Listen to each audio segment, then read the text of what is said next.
Coucou YouTube, c'est Guts. Aujourd'hui, petite vidéo siège piste 3 contre Archangel et Spain. Alors, on a perdu notre dernier siège contre les Français. Et là, on est redescendu en low G3, donc on est 48ème. Forcément, on attaque 2 guilds G2. Ça s'annonce être un siège assez food pour nous, mais on va voir un petit peu ce qui nous prépare. Et on va essayer d'assurer le 10-10. Allez, c'est parti. Première offense contre Sylvia, Perna, Liume. On va y aller avec notre Chandra, Liume, Kiki. On commence directement avec l'offense broken qui ne perd jamais. On arrive à outspeed. Est-ce qu'on strip? On arrive à strip, pas mal, pas mal. Oh, la Luma est très rapide en face. Ça proc bien, il nous stun, c'est relou. On va protéger la Luma, je dirais. Et là, espérons qu'on arrive à mettre un petit stun d'Esper. On arrive à mettre le stun d'Esper, c'est incroyable. Là, je pense qu'on va aller pulvériser la Luma très rapidement. Pour moi, c'est la menace de sa compo. Une fois que la Luma est morte, en vrai, c'est assez free. On met un petit crit. Non, dommage, on crit pas, mais c'est pas grave. La Liume est morte. Là, il n'y a pas de souci. Le Chandra la protège. Ça me met bien. Mais des petits crits à 7k. On arrive encore une fois à mettre le slow sur sa compo. Et là, je pense qu'on va simplement... Ouais, on va setup break def, puis on va tuer ça. Et là, on a récupéré déjà le S3. Non, pas encore, pas encore. D'accord. Bon, on a mis du 25k, S1, S2, on connaît. Deuxième offense, on va sur de la Syrah, Martina, Shayna et on part du principe que c'est pas giga rapide, sinon on perd. C'est aussi simple que ça. S'il y a du Swift et que c'est un peu trop rapide pour nous, on se fait ratio. J'ai pris un Lucian à 100% de to-crit parce que bah, mon slow Lucian maintenant, vu qu'il est designé pour être joué avec Carlos, il est plus capé to-crit. Et ça passe. On repart sur la même défense. Ce coup-ci, on va y aller avec une autre offense cheatée. Là, Riley, Théomars, Perna. Bon, évidemment, la compo est pas opti parce que la Riley joue pas avant les mobs, le Perna joue avant le Théomars. Bon, il y a plein de trucs qui vont pas, mais c'est pas grave. La compo est broken. Donc là, il va nous down le Théomars. Mais ça me va, ça me va. Est-ce qu'on arrive malgré tout à survivre? Je vais aller sur la Shayna en priorité. Pour moi. Ouais, je pense que c'est Shayna la menace. Hop. On prend la bibite avec Riley, mais c'est pas grave, on arrive à survivre. Et maintenant que la Shayna est morte, la Martina n'est plus trop embêtante. Donc je pense qu'on va juste aller tuer cette Sierra. On se remet le buff attaque. Et là, on va mettre un vilain S2 suivi d'un... Oh, putain, le Pernac approche tous les tours. Suivi à nouveau d'un vilain S2. Et on passe. Du coup, si on part sur du Syrah, Orion, Macha, et on va y aller avec notre Nana à moitié runée, une Molly pour nous faire tanker et apporter un peu de sustain, et le Pater pour cleanse et apporter un peu de damage slash immunité. C'est clairement pas une offense géniale, surtout qu'on aurait bien aimé avoir la Nana qui joue avant le Pater, mais bon, écoute, ça fera l'affaire. Hein. J'ai deux mobs qui sont stun, je cleanse ma Nana. J'ai un excellent proc, mais j'ai pas envie de le faire tout de suite, mon spell. Je vais d'abord setup break def. Oh, excellent stun. Et là, vous allez voir les dégâts que je vais coller avec le pater, ça va être un peu illégal. Voilà, petit crit à 30k. On rappelle, le mob est en speed HP. Et ça a 2 tours de CD, donc ça cogne plutôt fort. Est-ce qu'on arrive à ressortir le vilain Orion? Oui, on met quand même du 10k, c'est correct. Et là, on est plutôt pas mal. Est-ce qu'on se transforme? Allez, tu sais quoi? Juste pour booster les dégâts du S2, pour se faire kiffer. Hop. Hop. Et là, normalement, on devrait pouvoir... ça devrait suffire à dismount. Hein. Ouais, on met du 14k5. Hein. 14k5, sans setup break def, sans buff attaque. Ça tape très très fort. Très fort. Hop là. Le coup de poulpe pour la site. Alors, ce coup-ci, on part sur du 4 nats. Zenobia, Shayna, Clara. C'est une vieille défense 4 nats, mais je la trouve plutôt ok, honnêtement. À part le fait qu'elle se fait outspeed, mais sinon, je trouve que la def est pas mal. On va y aller avec notre tracteur le Luventeux. Voilà. C'est l'offense boring par excellence, mais bon. Je me dis, je la joue tellement pas souvent que là, je trouve que c'était une bonne défense pour l'utiliser. Parce que, bah, du coup, vu qu'on va pouvoir ignorer les break def sur 2 de nos mobs, ça devrait nous aider à tanker un petit peu plus facilement. Alors il contrôle notre équipe. On va se donner le buff speed pour essayer de cycler un petit peu plus. Et alors là, le focus pour nous, je dirais que ça va être Zenobia, vu que c'est le mob qui tape un petit peu plus fort dans la compo. Vu qu'elle a moins de multi-hit que Shayna, tu vois, t'as pas la possibilité de la runer aussi tanky qu'une Shayna tout en faisant en sorte qu'elle fasse des damage, tu vois. Là en plus elle se self-buff attack et tout, donc t'as envie généralement de runer ta Zenobia beaucoup plus offensive et donc moins tanky. Donc la Zenobia, tu vois qu'on l'a tuée en 2 tours de multi-hit hein, avec le tracteur et le petit père Windy. Et une fois qu'on casse le combo des Twins, il n'y a plus assez de DPS. Et comme il y a 0 sustain, bah on sait qu'on va passer hein, lentement mais sûrement. Tac. Bon, faudrait un jour que je remette des artés quand même sur Windy. Là, il fait un peu pitié avec ses 1k damage par hit, mais ça passe. Quand même défense avec la pire compo du PAF. Alors en vrai, la compo est pas mauvaise parce que c'est 3 mobs qui sont très squishy de base. Hein. 432 def, 600 def, 9000 HP, 9000 HP, 500 def. Donc tu vois, c'est des mobs qui sont très squishy. Le seul problème vraiment, c'est que j'ai un Galion qui n'a pas d'accuracy et qui est pas speedtune à Bernard, avec une Julie qui est encore moins speedtune à Bernard. Voilà, donc ça c'est le problème. Mais si tu fermes les yeux et que t'imagines que la Julie a moins de DPS mais speedtune à Bernard, tu peux te dire que la compo peut marcher, tu vois.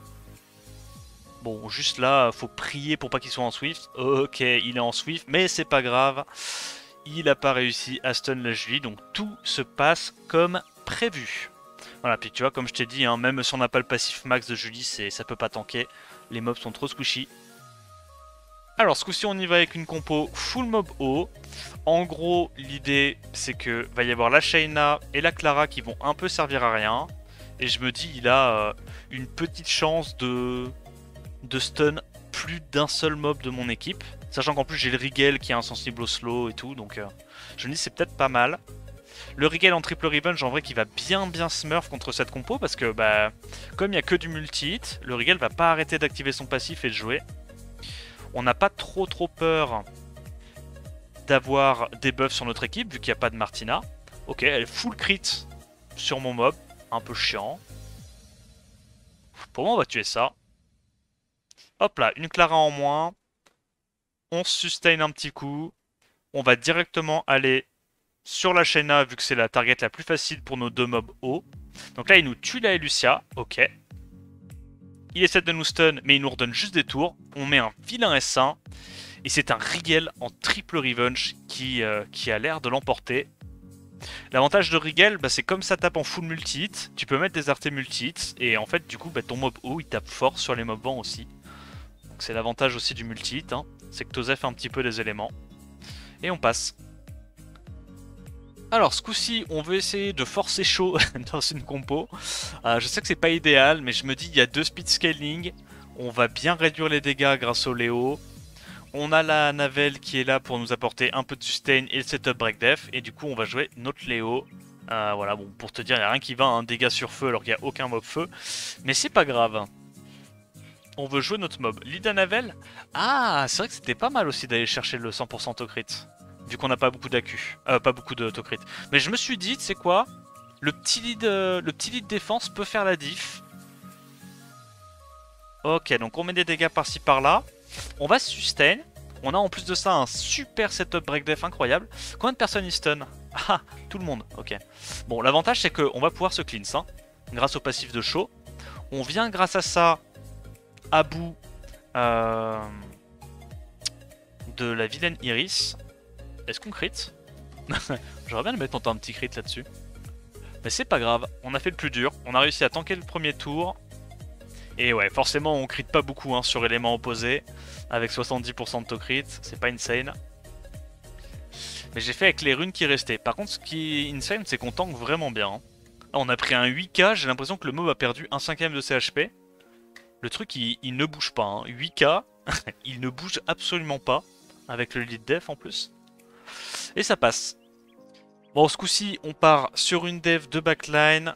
Delphoi, Rakuni, Skogul, c'est absolument horrible. Du coup, on va essayer de solo ça avec un Garrot. Dégâts sur vent. On a mis du destroy sur le Garrot. Et normalement, vu qu'il n'y a pas beaucoup de damage, pas beaucoup de multi-hit, on devrait pouvoir le gérer assez facilement. Donc je pense que je vais aller focus le Skogul en priorité, vu que c'est le mob qui m'embête le plus. Hop, on stack le Destroy gentiment. Il nous met le slow avec son mob élément opposé, ça me met bien. On va juste continuer de taper le Skogul, et puis après je pense que j'irai focus la Delphois. Et en gros le truc c'est que avec le Destroy, même s'il a de la sustain, il y a bien un moment où on va finir par venir à bout de ces mobs. Parce que les deux healers heal en fonction des proportions HP et pas des HP, enfin pas en valeur absolue si j'ose dire. Voilà. On vient à bout de la Delphois et c'est qu'une question de temps avant de gérer le reste. Bon, maintenant la question c'est comment est-ce qu'on va faire pour gagner en 1 2v3 de plus et faire 11 sur 10. Alors on repart sur une défense du Brésil, on va y aller avec un tracteur en speed, défense, multi-hit, speed, défense, multi-hit, ok. Et on va voir si on arrive à le passer. En gros, je me dis j'ai un peu de sustain pour pouvoir gérer la Mio et le Garrot. Oh putain, je me fais stun à l'open, ça commence. Ok, on sort du CC. Me slip pas trop s'il te plaît. Oh, je sens mal. Oh oui, d'accord, ok, bon. J'ai compris les gars, n'en dites pas plus. Ok, j'ai vu comment ça va se passer. Il continue de me stun. Heureusement à la base que j'ai fait un build rapide pour pas me faire cesser. Hein. Non mais c'est un truc de malade. Ok, bon. Est-ce qu'on peut rejouer? Ah, ça s'annonce compliqué, hein. Oh, vas-y, on se fait chain CC. Quel enfer. Bon, dommage. La def était trop forte. Ok. Je suis bien décidé à prendre ma revanche contre cette défense de racaille. Je vais partir sur un Suki tout à fait accessible en speed HP, multi-hit, et je vais slay cette défense. J'en fais mon affaire. Alors, qu'est-ce qu'on fait? Je pense qu'on va focus ce vilain Garrot. Voilà, voilà, parfait, très bien.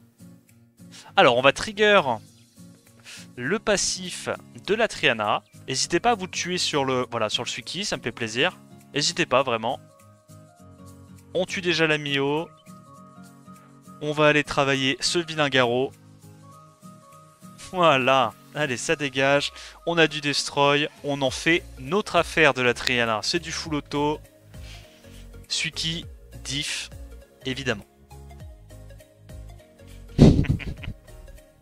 Quel connard a bougé toutes ses meilleures runes pour une vieille offense troll. Oh, je suis vraiment un con. Dernière offense du siège. On va y aller avec Galion, Tiana et Chongpong. Et normalement, ça devrait passer assez tranquillement. Il n'y a même pas la menace d'une Iris en revenge, vu qu'ils ont remplacé Iris par Figaro. Donc à la limite, le seul truc qui peut se passer, c'est que le Figaro tank nos hits, mais on va quand même mettre le CC, on va quand même pouvoir tuer les deux autres mobs à côté. Donc on est plutôt tranquille. Il ne tank pas. On last hit la Savannah, il y a Glancing sur l'autre, et on tue le Théomars. Et voilà pour ce siège-ci. Donc on a fait une défaite et 11 victoires. Non, 12 victoires du coup. Ouais, je sais plus. En gros, on a fait quelques victoires. J'espère que la vidéo t'a plu. Si c'est le cas, n'hésite pas à liker, t'abonner et me dire ce que t'en pensais dans les commentaires. En attendant la prochaine vidéo, je te dis à plus. Ciao ciao.